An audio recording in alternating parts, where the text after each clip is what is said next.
introduce Dr. Neelam Nagar, who's from Switzerland, and she's been the president of the Indian Association in Switzerland.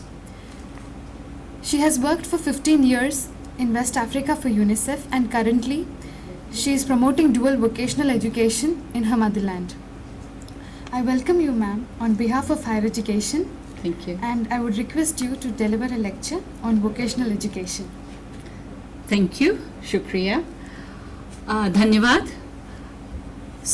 आज हम शुरू करते हैं कि ये क्या चीज़ है जो कि वेस्टर्न कंट्रीज़ में इतना ट्रेनिंग, इतनी इज्जत, इतनी डिग्निटी देते हैं और हिंदुस्तान में वही वर्कर्स को स्किल डेवलपमेंट में वो डिग्निटी क्यों नहीं मिलती.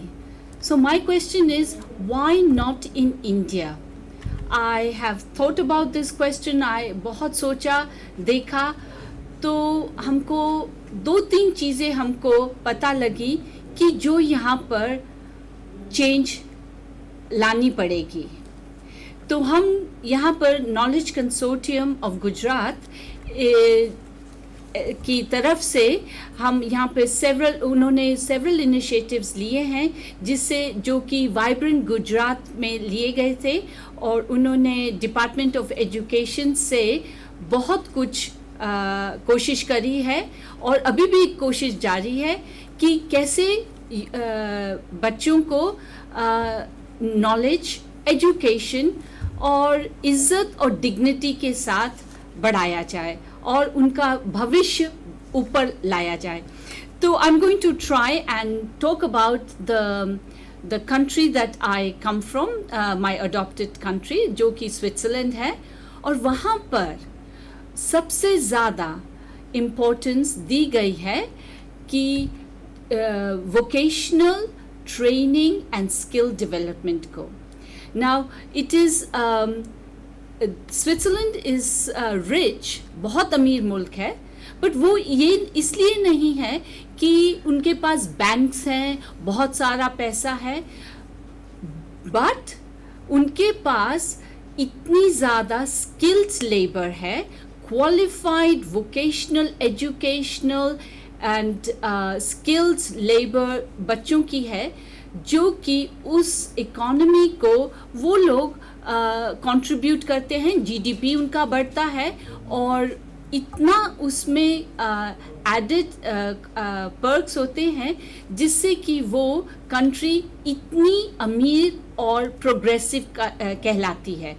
वही चीज़ हम यहाँ पर क्यों नहीं हिंदुस्तान में ला सकते हैं. सो I looked at 2 or 3 things and I'm personally convinced that to bridge the gap between the very educated, qualified and the lower strata of the educational system, there is a huge gap, बहुत बड़ा gap है और उसको कैसे bridge कर सकते हैं, उसको हम लोग उसी तरीके से bridge कर सकते हैं by bringing respect and connecting people with skills and vocational education and training. So how do we impart this? This I have been very convinced in Gujarat. जो गुजरात सरकार ने यहाँ पर करा है vocational training के लिए, it is the state of the art. आज हम गांधीनगर गए थे, वहाँ पर हमने ITI को देखा, वहाँ पर बहुत ही अच्छा स्टैंडर्ड है और बच्चे बहुत ही मन से पढ़ रहे हैं और वो लोग यही कोशिश करते हैं कि यहाँ पर आकर हम जितना हम सीख सके जिससे कि वो आगे एम्प्लॉयबिलिटी हो सके, एम्प्लॉयमेंट हो सके उनकी और ज़्यादा पैसा मिल सके विथ डिग्निटी. सो यदि गांधीनगर में हो सकता है तो दूसरी जगह में भी हो सकता है. नाउ हम यहाँ पर एक चीज़ का कंपैरिजन करेंगे कि जो हमारे स्विट्ज़रलैंड में जो मेरी अडॉप्टेड कंट्री है वहाँ पर ये चीज़ इतनी तरीके से कैसे लाई सकते, वहाँ पर कैसे इतना इम्प्लीमेंट होता है, कैसे क्या होता है वहाँ पर. सो आई विल लाइक कि ये जो आप एक चार्ट देख रहे हैं जो आपकी स्क्रीन पर अभी दिखाई देगा, वो है यहाँ वहाँ का एजुकेशनल सिस्टमैटिक एजुकेशनल सिस्टम. ना वहाँ पर आप ग्रे जोन में देख रहे हैं कंपल्सरी एजुकेशन, वो जैसे कि यहाँ पर 10th क्लास की एजुकेशन है और वहाँ पर 9 साल की है, 9 years ऑफ कंपल्सरी एजुकेशन. उसके बाद आप राइट हैंड साइड में देख रहे हैं ब्लू रंग arrows going all the way up, और वो है direct education which is traditional education, जैसे कि स्कूल 10+2 12, बाद में बैचलर्स, बाद में मास्टर्स एंड सो ऑन. जो रेड आप देख रहे हैं वो है vocational training. Now you can see कि 60% of our children in Switzerland opt for vocational training, and they come up after school to do 1 year of bridge course, then 2 years of vocational course, then they apply another year, and total 4 years of course with vocational training, which is called dual system. Now dual system is they learn in the school, they learn the theory, and then they learn the practical either in a workshop or in the industry. So they have the practical, the theoretical knowledge and its application on the job, which makes them employable. So you can see that 60% of the youth go for vocational training, and that means that they have most employable chances. Now Hindustan में यदि हम इसको compare करेंगे तो it will be opposite. हम सोचते हैं कि सबसे ज़्यादा बच्चे स्कूल में जाते हैं 10+2 12, बाद में बैचलर्स, बाद में मास्टर्स. ये बच्चे वोकेशनल ट्रेनिंग में क्यों नहीं जाते? तो इधर हम ये देखना, I would like to draw your attention to the fact that there is a lot of demeaning, look down upon attitude in our country. Unfortunately, वो सोचते हैं कि ये बच्चे होशियार नहीं हैं, ये बच्चे मेन स्ट्रीम में आ नहीं सके, तो इसलिए उनको वोकेशनल ट्रेनिंग जाना पड़ा. But that is a wrong attitude. ये गलत है, क्योंकि बहुत बच्चे इतने टैलेंटेड होते हैं कि उनको क्रिएटिविटी, उनके पास जो डिज़ाइन करने का इनोवेटिव, ये सब स्कूल्स में और कॉलेजेस में नहीं पढ़ाया जाता. ये वोकेशनल ट्रेनिंग में आता है, जो कि वो बच्चे शुरू से उनको क्रिएटिविटी और vocation of their choice. We are there to guide, but it is for them to decide. Now here I would like to show one more thing, that in our system here we don't have that respect, that dignity which is missing in India. Now why is this dignity and respect missing? And हमको, जो मैंने देखा हिंदुस्तान में, हम बहुत states में गए तो हमको यही लगा कि वो जो स्टेट ऑफ द आर्ट है, जो कि यूरोप में मिलती है, जो कि वेस्टर्न वर्ल्ड में मिलती है, वो यहाँ पर अभी तक नहीं शुरू हुई है. But I am pleased to say that in Gujarat it has been successfully launched and has been started, and is doing a great work, but there is बहुत कुछ उसमें भी इम्प्रूवमेंट लाने की चांसेस हैं. Now if you look, I'll give you an example of class of plumbers हैं, masons हैं, जो कि यूरोप में बहुत ही डिग्निफाइड तरीके से पढ़ाई करते हैं. वो 4 साल का कोर्स होता है. उनको बताया जाता है कि ब्रिक्स कैसे, कौन सा मटेरियल किस लिए यूज़ करना चाहिए, एनवायरमेंटल में उसका इम्पैक्ट क्या होगा, अर्थक्वेक होगा तो उसके लिए कितना solid and consistency and mixture क्या रेशो में करना पड़ेगा, and all the other latest material उनको सिखाया जाता है.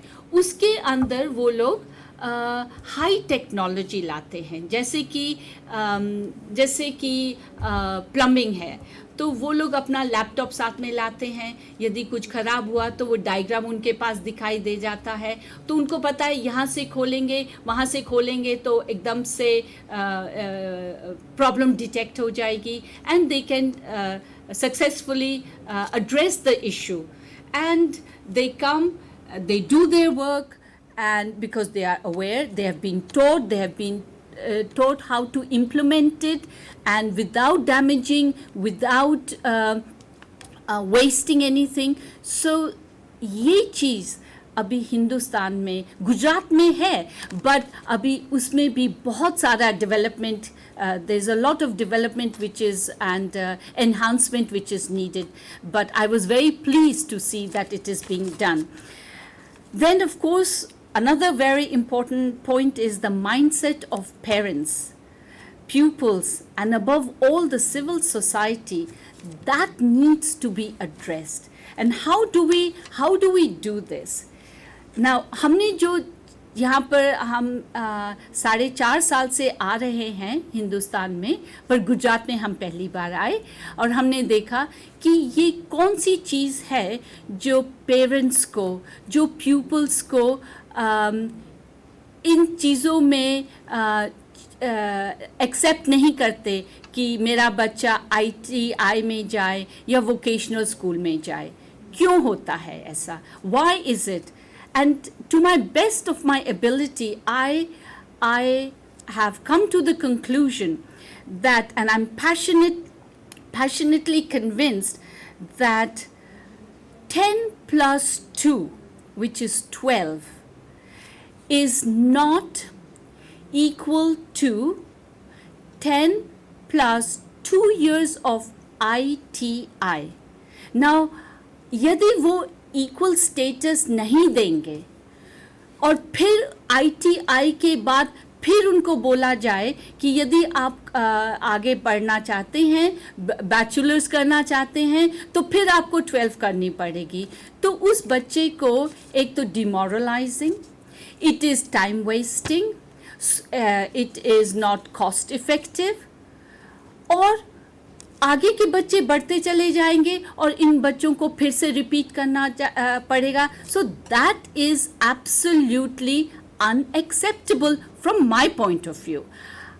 आई थिंक, और मैं पूरा I am passionately convinced that a certain policy decision, a crucial policy decision must be taken to address this equality, that 10 plus 2 years of ITI is equal and will be certified and accepted as 10 plus 2 as 12, making both of them equal, and making both of the pupils coming from ITI and from the traditional school eligible for further higher education into bachelor's, for instance. And that, I think, is a very, very pivotal and a crucial point that the government needs to address from my point of view, which, and I have spoken to many children. हमने बहुत बच्चों से बात करी, अलग अलग background के बच्चों से बात करी, और I came to this conclusion that this equality has to be given. I'm quite sure the government is deliberating on it, but this has to be enforced. So this is one thing. Once this is done, एक बार यदि ये हो जाएगा, तो ITI वाले बच्चे वो आगे उन्हीं ट्रेड्स, उन्हीं वोकेशंस में, इलेक्ट्रॉनिक्स में, एपरल्स में, हॉस्पिटैलिटी, न्यूट्रिशन, उसमें वो डिटेल स्टडीज़ कर सकेंगे, जिससे कि एम्प्लॉयबिलिटी बढ़ेगी और उनके अंदर सेल्फ रिस्पेक्ट आएगा, डिग्निटी आएगी, पेरेंट्स के अंदर माइंडसेट बदलेगा, सिविल सोसाइटी में भी माइंडसेट बदलेगा, and last but not least, wages should be at par as well. हम उनको कम तनख्वाह नहीं दे सकते, क्योंकि उनका जो contribution economy में है वो is huge.